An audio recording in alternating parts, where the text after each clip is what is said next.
in a span of, was that September or ano? September yan. Parang September yung kanilang edition last year. So, we're very excited to know, RD Cheng, how we capped 2024 in our tourism sector. So, kwentuhan mo kami, RD, how is tourism in Central Luzon faring? Well, I could describe it to be very vibrant, no? Aside from the fact that last year we noted that it's slowly picking up, now I think it's getting a little stable, no? Considering, of course, the many things that are happening, no? As well as the developments no nangyayari po dito sa ating region, no? So kaya naman yung isang malaking mon ngayon is how are we going to strengthen our plans, no, for the next coming years, considering na sabi ko nga ang daming mga pagbabagong nangyayari dito sa ating region, no. A perfect example is yung pagdami ng ating mga flights, mga local flights natin dito sa ating airport, which is a premier airport, no? At alam naman natin na may mga kabila ang mga ginagawang mga infrastruktura, no? So not to forget, of course, the one that will have to connect the north The and the south. North-South Commuter Railway. Yeah. So yung That will ating, be, I think that will be a game changer in our tourism industry, RD, right? Exactly. Hindi lang yun, no? There's also another way to look at it, yung I think na inaugurate ni President Bongbong Marcos yung ating Cavite Laguna Cavite interlink, no? Which will have to shorten I think a 6.5-hour traversing all the provinces where you're going to circumnavigate all the way from Laguna going to Bataan. Yeah, Bataan, Cavite. So it will just be like about 30 to 40 minutes, no? So of course, you may have also read somewhere in your social media na ang ating mga local flights darami, no? Nadagdagan, right? At From sa CRK. at ililipat, I think mga major local flights from NAIA to Clark. So these are just some of the developments, no? But of course, we are so positive about looking at it. Kaya nga, painstakingly, we're strategizing. In fact, yung isa sa aming way forward, no, is to introduce already the Regional Tourism Development Plan, which was already approved by RDC, and it is to be funded by TIEZA, no? A little later I will have to explain it kasi it's really very exciting because I think taking at the cup of TIEZA, it's the first of its kind that will be explored, no? Kung makukompleto ito this year, it may be, no, a benchmark that will be used with that of the other regions. But of course, we are still moving towards the same direction, and this is making it anchored on how do we implement the National Tourism Development Plan, which is establishing the Philippine industry that is so anchored on Philippine culture, heritage, and identity, that aims, no, to be sustainable, resilient, and at the same time competitive. So in order for us to attain that vision of ours to become a powerhouse in Asia, so we wish that we are going to transform, no, our Philippine tourism. So again, we are abided by the 7-point agenda of the Philippine tourism, no, which was already explained last year. Yeah. So, Yeah, we're very much excited, RD, to hear about all those powerhouse. Ano nga yun, RD? the powerhouse in Asia, The in powerhouse in terms of Asia. I tourism. know there will be a lot of work to be done to achieve that, but I'm sure you're already right on track moving there. So RD, I know na you mentioned about a lot of infrastructure projects earlier, right? The North-South Commuter Railway, the Bataan-Cavite Interlink Bridge. Um, and also the CRK, the Clark International Airport, is catching up steadily already, right? After the pandemic. So there's a lot of exciting things to look forward to in terms of our tourism. RD, I know you prepared a presentation for all of us to detail all of these milestones and accomplishments and plans of your department. Take it away, RD, for your Yes, we are presentation. really very happy to report that again, we are using the pillars, no, the 7-point agenda of the Department of Tourism. No? The first is, of course, to improve the tourism infrastructure and accessibility, as it was noted as an introductory message a while ago. No? So little by little, we are unfolding, no, certain developments in terms of infrastructure, and it's not just happening here in Central Luzon; it's also happening across the country. One evident example is, of course, the presence now of the tourist rest areas across the country. Ours will be, I think, coming soon as well, no? The first one. And then the other one is the cohesive and comprehensive digitalization and connectivity, no? We want that because we are an island, we will still be connected, no? In different contexts, no? So we don't like to be left behind in terms of technology. We would like to bank on how technology can help sustain, no, the tourism industry. The presence of travel apps, the presence of course, our connection, no? How will we be able to reach one place to another? And then the other one is the enhancement of the overall tourism experience. Last year, there were like about almost 10, if I am not mistaken, projects of the DOT espoused by no less than, of course, our Secretary Cristina Garcia Frasco, highlighting the Philippine Experience Program. The Philippine Experience Program establishes, of course, the wealth, no, of each province and of each region, looking into, of course, its heritage, its culinary, its culture, its way of life, anything within the ambit of culture, no, as well as its natural assets. The other is equalization of tourism product development together with promotion. So, aside from our well-traveled known destinations, our secretary would like to have an inclusive, no, share, no, of economic benefits by introducing new sites across the country, and we are doing that, of course, initially through, of course, our TRA, which is our rapid assessment. And with that, we also would like to welcome our guests of different, how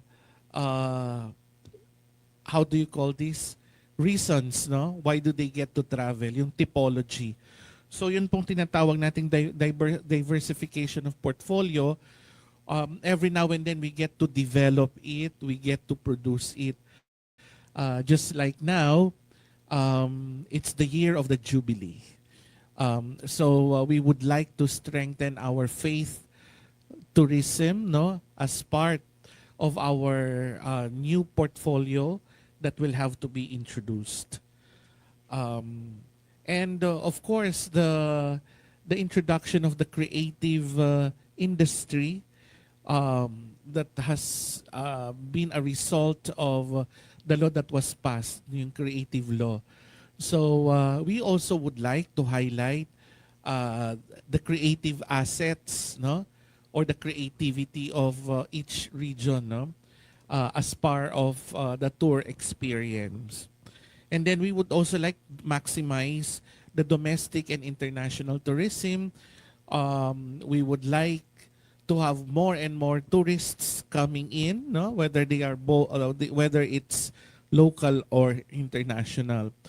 Not only that, we also would like to capture their expenditures. This is on the economic side. The more that they stay here, or the longer they stay here, the better, because that would prove that it will have to help, no, sustain our tourism establishments. And last, of course, among the 7-point agenda is strengthening our tourism governance through collaboration with that of our national and local stakeholders. In a little while, I will be reporting to you some of the efforts that we did in terms of collaboration. No? It may be a cliche, no, yung statement that no man is an island. No, we would like to bank on how others, their skills, their giftedness will also be of help to enhance and enrich, of course, the experience. So with this, we would like to report on a national scale, Philippines has been noted as ranked one in terms of domestic tourism performance, according in the ASEAN context. No?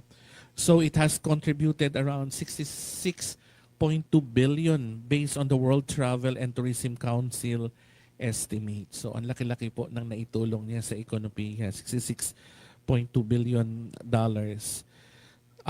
As for our tourist arrivals, it's closely to 6 million.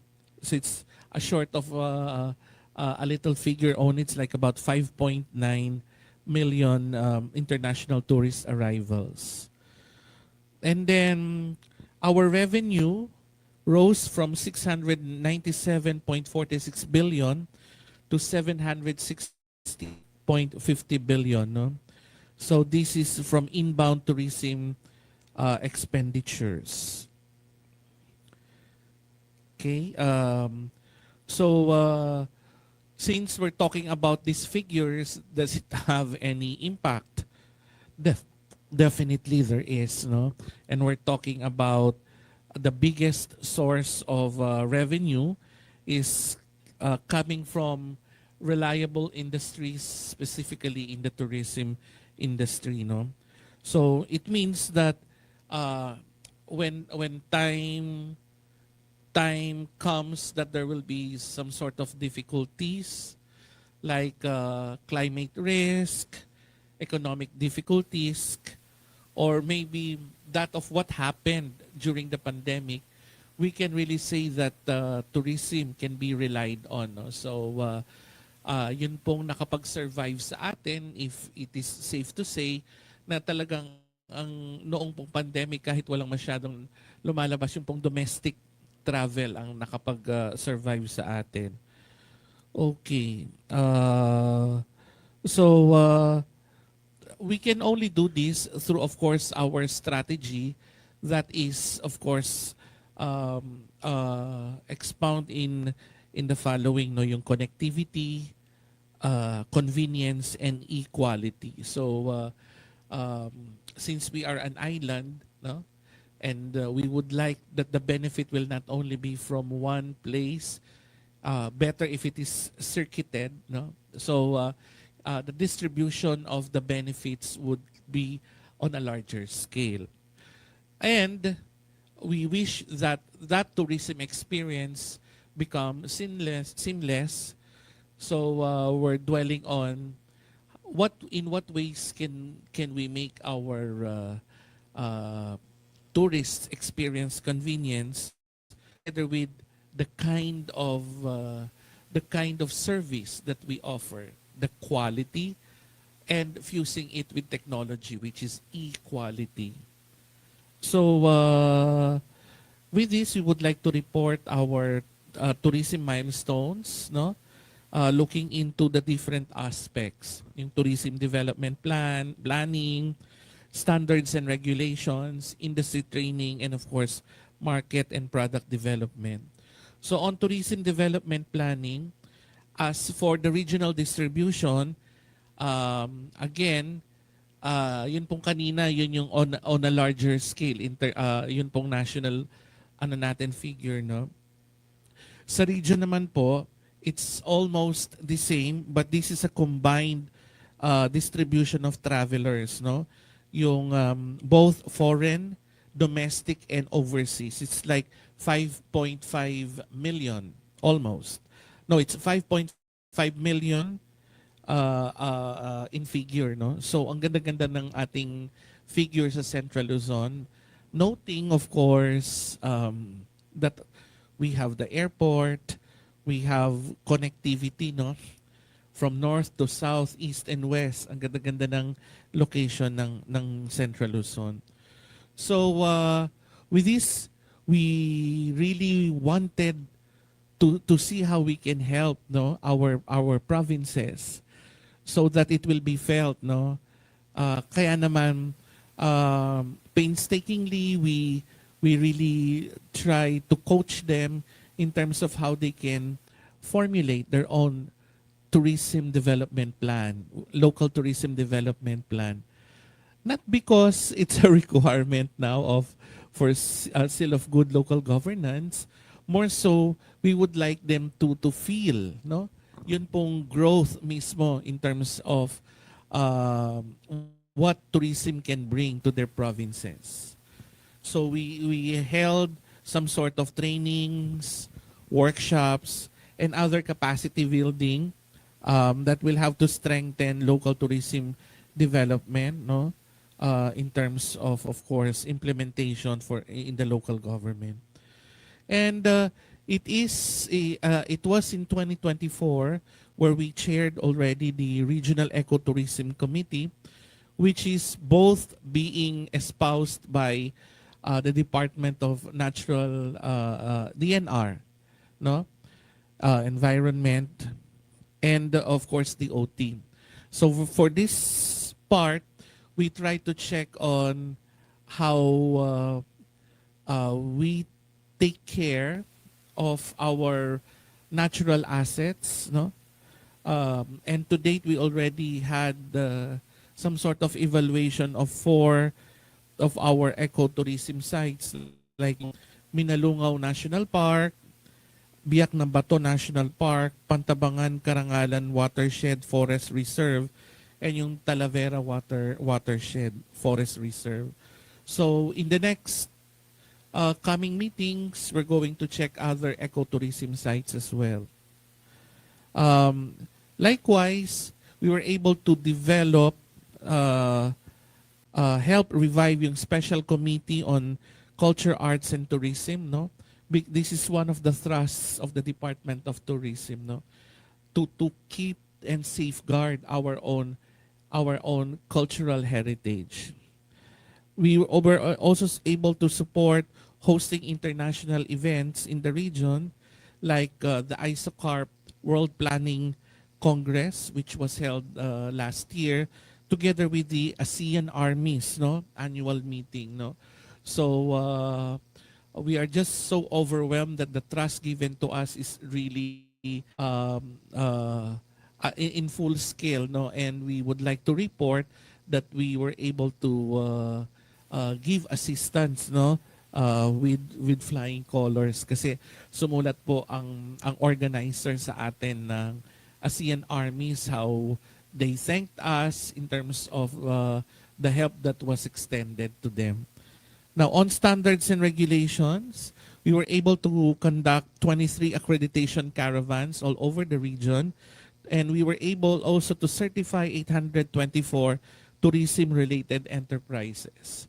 So with a manpower of about 30, no, Lahat po ginagawa namin yan, yung coaching for local tourism development plan, accreditation caravans, certification of tourism establishments, so forth and so on. And then we also were able to conduct tourism awards, which is a regional recognition for those who were able, no, establishments who were able to embrace, no, quality and standards. So we were able to do this sometime, I think summer of last year. On industry training, we were able to roll out new programs aside from the perennial programs that we give, no, as requested by the local government. So yung pong culinarya, mga ano na po yan, or training on culinary tourism, no, together with other skills training like yung tour guiding. Aside from all those packages, we also were able to introduce 3 new programs, including Sustainable Tourism Development Planning and Monitoring, Barangay Tanod sa Turismo Training Program, and yung program for script writing and interpretation. And then the DOT, the department, also was able to run 225 training with a total of 10,751 tourism workers across the region, which is the implementation of the Filipino brand of service excellence. We would like, excuse me, that there will be a standard, no? How do we welcome guests, etc. And what is very vital about being a Filipino as part of their stay, no? So because of this, out of the I think 16 regions, no, we were able to bag the tagapagsanay ng taon, or the training region of the year, no, out of, so it means that we had the most number of trained one together with the quality, as well as yung pong diversification of the trained, no, groups, no, from law enforcement to training establishments relative to tourism, to students, etc. And then we were also able to inaugurate, no, our new group, no, because it's a product of our effort to train. So we were able to train new tour guides, and out of this, yung Central Luzon Tour Guides Association was born. So on market and product development, we were able to take hold of our Food Talks 2024 that highlights our wealth in culinary, no? So of course, we are talking of the best in terms of the speakers, the likes of Roston Manal, Chef Dennis Salvador, Chef Heinz Pelayo, Chef Jam Melchor, no? Dr. Eric Cerudo of NCCA, Dr. Ivan Enares, Erwan Yusuf, Chef Erwan Yusuf, were just some of those that we have invited, no, to grace our projects, our thrust, no, for culinary. And then we also participated in international and local travel expos. I think worth most, if not all, travel fairs, North Luzon Travel Expo, Central Philippines Travel Expo, Mindanao Travel Expo, Travel Mart, International Travel Fair, lahat po na nakapag-participate tayo, no, to introduce to the entire Philippines what it is to be in Central Luzon, no? Not to forget our international stints, no, like the ones that we did in South Korea, together, of course, with Lipad, no, and CDC and the Sea Trade Sea Trade, no, to invite naman those who would like to explore our island, no, through cruise, no. So one of our colleagues was sent in the United States, no, to promote. The O3 also supported the biggest gathering of event players, and I'm referring to the MICECon 2024. So after 10 years, it came back to Clark because we would like to promote as Clark as a premier destination for meetings, conventions, and events. Okay. We also were able to support the Central Luzon Sustainable Tourism Summit. As we did say, we just don't like to earn and to win in terms of the economy. We also would like to promote the balanced use of our assets. No? I'm referring to cultural and natural assets. Okay, and we also were able to launch, no, highlighting five of our provinces and two of our Freeport Zone, our Philippine Experience program, the Central Luzon leg, no. So this was actually a three-day program that will give us a glimpse of our giftedness here in Central Luzon, both tangible, intangible heritage, adventure culture, no, and all those within the context of culture. And then we also were able to help secure a beautiful international title for Angeles City, which is Asia's best emerging culinary city destination. So this marks actually the beginning of introducing Philippine culinary tourism, not just Kapampangan, in the international arena. In the same ways that we also supported, it has already passed the third reading, and I think in 2 months' time, we are hoping that it becomes a law, yun pong Pampanga as the culinary capital of the Philippines. So what would be our ways forward? As I have said earlier, realizing the many developments happening along the region, we would like to enrich and enhance the vacuum that is actually in between. No? Meron po kasi tayong LTDP, meron tayong National Tourism Development Plan, yun pong kulang yung ating Regional Tourism Development Plan. No? So that's what we are going to work on. In fact, we already started rolling it out. We have finished visiting our provinces already, no? Like we started in Aurora, and then we went to Nueva Ecija, and from Nueva Ecija we traversed to Zambales. From Zambales we also visited Olongapo. And then we went to Pampanga, and then Bataan, no? So what is left na lang is, we also completed pala Bulacan. So ang hindi na lang po napupuntahan ay Tarlac, no? And then, but it's already rolling, so it might be scheduled within the week. Okay. We also would like to strengthen this because we would like to advance yung number of tourist arrivals where we get to target emerging markets. No, there is a beautiful market waiting along the way. In fact, we sent one of our staff, no, to introduce Central Luzon in India. So you know how big the population of India is, no? So as a projected market, we hope that it will have to give us a good vibe, no, for them to come here.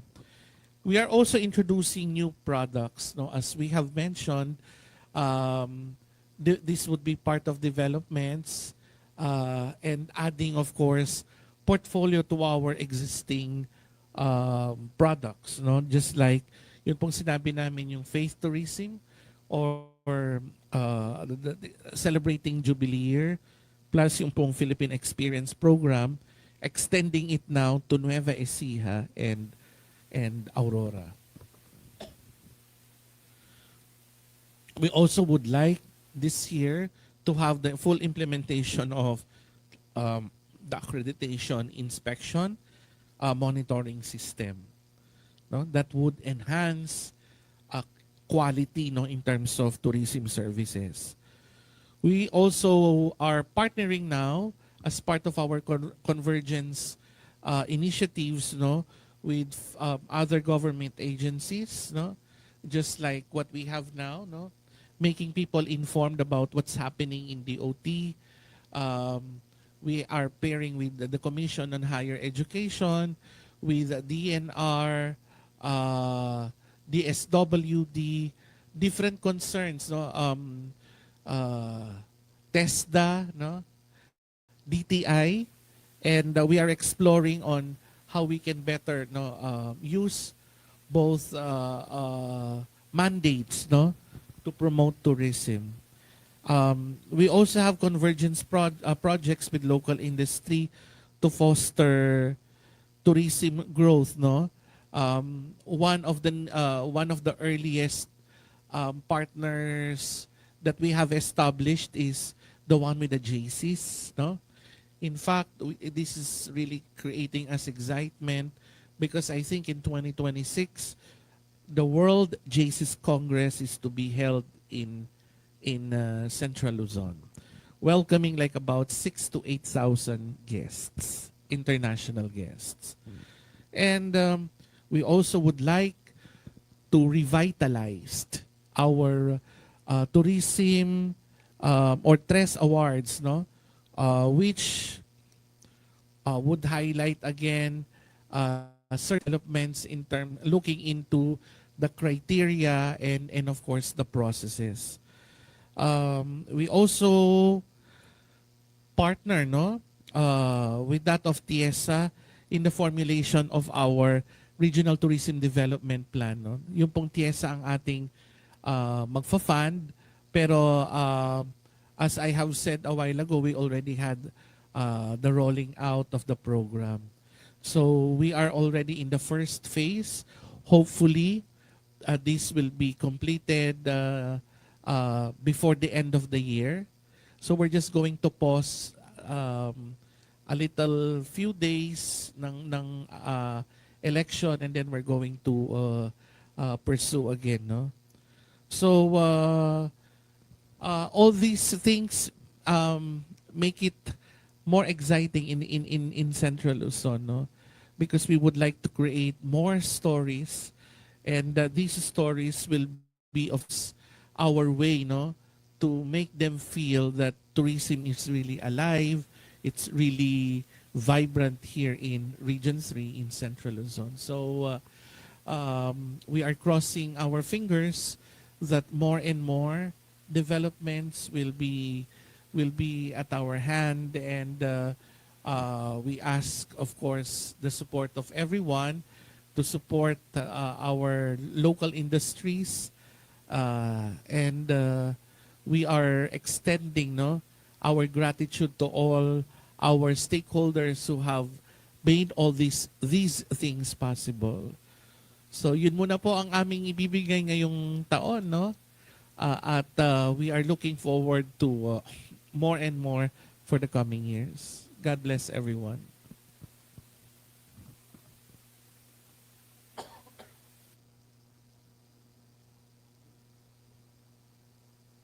Thank you very much, RD. Sabi ni RD, yun muna po. I think we're overwhelmed already with your by your presentation, RD. There's a lot of good news in there, and there's a lot of new developments also, right? We're very much excited about the Regional Tourism Development Plan, although this is still in process. No, it's still in process, but we're very much excited about it. You started rolling it out already, but we're really interested to know how our LGUs are receptive about this.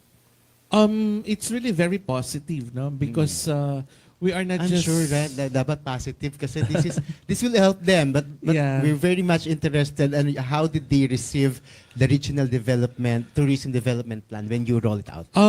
It was really very overwhelming, Mm. but of course, there were many highlights that they look forward to, no? And that is, of course, to also anchor their local tourism development plan with the regional Yeah, they have to plan. align with Yeah. local tourism development. That's really plan. very important in terms of the different aspects, no? Not just as a compliance, because as we very well know, this is already included, no, yung sa seal of good local governance. But we would like really them feel, no, how tourism becomes a backbone for the economy. So, and this is supposed to be very inclusive, not just the well-known destinations. We would like to introduce potential destinations, new destinations that will also take, no, a portion of the pie in terms of the economic and other benefits. RD, ano ba yung mga components ng regional tourism development plan natin? What are the highlights of it? Well, the highlights will not only look into the tourism plan, no? We're also going to check on the different plans. For instance, what are the natural assets and what plans do we get to do with it? What are our cultural assets? Dati, ano nga, hindi na binibigyang pansin ito, no? But it's because it's part of the SGLG. Now, we also take advantage of it in terms of what can we call out, no? How this can be of help in formulating tourism products, no? Well, of course, meron tayong mga local plans as well, no? Part ng CLUP nila. So, paano ito ha-harmonize doon sa mga posibleng mangyari pa, no? Because the vision is to have it done in the next 25 years. That's good. So yung that would siguro by that time tayo retirees na or ini-enjoy na natin yung ano Pagod natin. na tayo no? by that time, RD. But we have something to leave the next generation, Yeah. no? And I think what's good about it is that you're laying down the foundation as early as now for a better and more strengthened tourism industry in the future. Yes, exactly. It is not prescriptive, but it will have to serve as a guidance, no? As a guide for the offices, no? To look into, because certainly yung mga na-identify lang natin ngayon, yung mga coming along or those that are already in the pipeline, no? But there will be more and more developments that will have to come along the way. So we don't even know when will be the reopening of the other airports in Subic, no? Okay. 'Di ba meron silang airport? Meron din airport ang Aurora, no? Tapos what about the seaports? Yung nakikita lang natin, yung nandyan na, yung meron ng plano, meron ng ano, no? So, soon, this will also be utilized kasi yung mga yan existing na rin, no? And other new developments that will be part of growth, no? For the next coming years. I think maraming laman talaga yung ating Regional Tourism Development Plan, RD, and we wish you good luck on your rollout on that. RD, we're very much interested also to know what do you consider, or well, at least we have a lot of tourist arrivals for last year, right? Do you have any figures as to what area in Central Luzon or what tourist destination in Central Luzon was most visited? Well, of course, we cannot deny that Clark has a very beautiful potential because of the presence of the airport. Yeah. No, connectivity really plays a vital role. No, especially that we welcome international tourists through our airport, The other thing here also is Subic, no? Because Subic welcomes visitors via cruise, no? Yung one call will have like about 2,000 plus tourists in one call.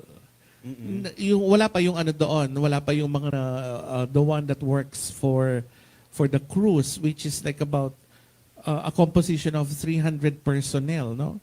So ina-expect natin sa bawat cruise na dumarating, merong mga 2,005 na turista ang nandiyan.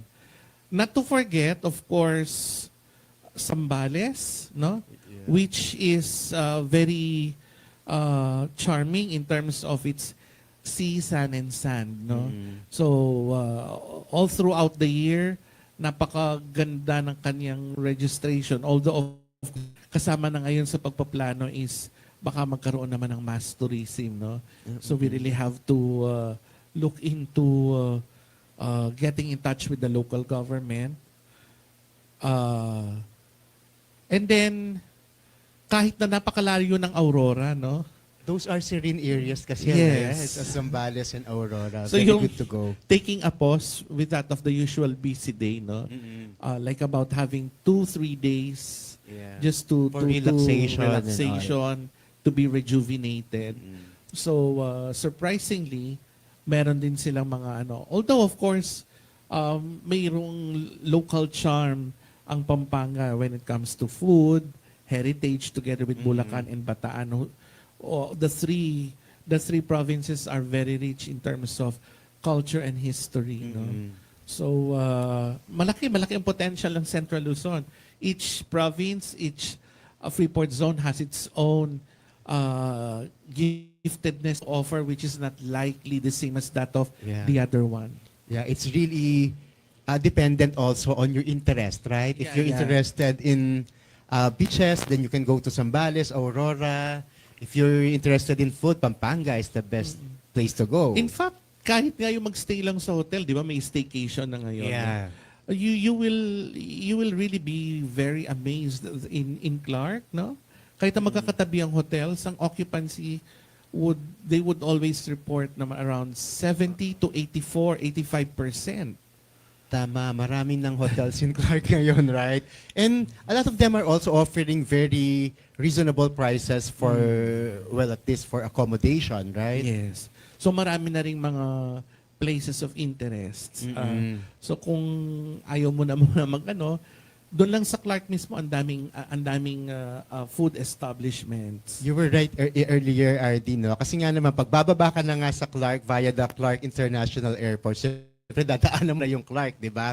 So may pwede ka na mag-shopping and all. Well, a lot of hotels, a lot of good hotels are there in Clark, so you should explore also.